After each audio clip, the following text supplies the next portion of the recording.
Ili uweze kupata habari zetu za kila siku, bonyeza maneno mekundu yaliyoandikwa subscribe, kisha bonyeza alama ya kengele na utakuwa umejihakikishia kuwa mwanafamilia wetu na hautopitwa na habari zetu za ukweli na uhakika zinazotrend katika mataifa mbalimbali na hata ndani ya Tanzania. Sakata la Diamond Platinum pamoja na Zari ambaye ni mzazi mwenzake kuhusiana na mtoto wao ambaye ni Nilan, Zari the Boss Lady aliamua kumfungukia waziwazi ni yapi anayostahili kuyafanya kama mzazi ambaye ni Diamond Platinum, ila Diamond Platinum ameweza kukiuka masharti yote aliyoweza kupewa na mzazi mwenzake. Siku ya leo Dudubaya ameamua kutema nyongo au kukata mzizi wa fitna kuhusiana na swala la wazazi hawa wawili wa huyo mtoto ambaye ni Nilan anayezungumziwa.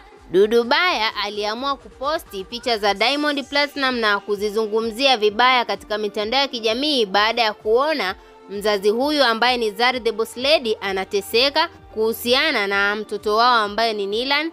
Na Dudubaya aliamua kufunguka na kusema kwamba hii tabia ya Diamond Platinum imekuwa ni tabia endelevu, na sasa hivi ameamua kumkana Nilan ambaye ana utambulisho wake halali ambao ni Nilan Dangote ambaye ni mtoto wake wa pili kwa Zari the Boss Lady.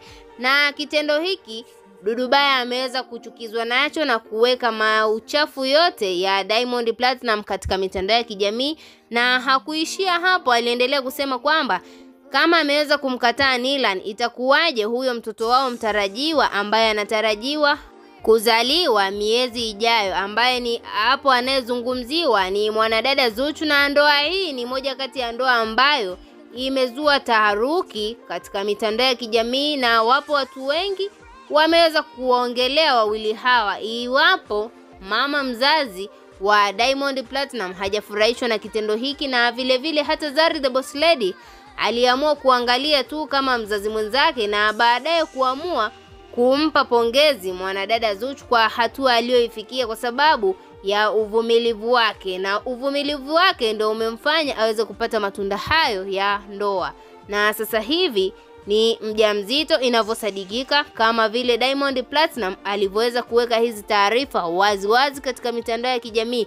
Na swali kwa watu ni je, kama ameweza kumkataa huyu mtoto wa Zari the Boss Lady, itakuwaje mtoto wa Zuchu huyu mtarajiwa? Anaweza akakataliwa au anaweza akafikiriwa? Tuachie maoni yako ndani ya comment section, na vile vile usisahau kusubscribe, kulike na kuturn on notification. Niseme bye bye mpaka wakati mwingine.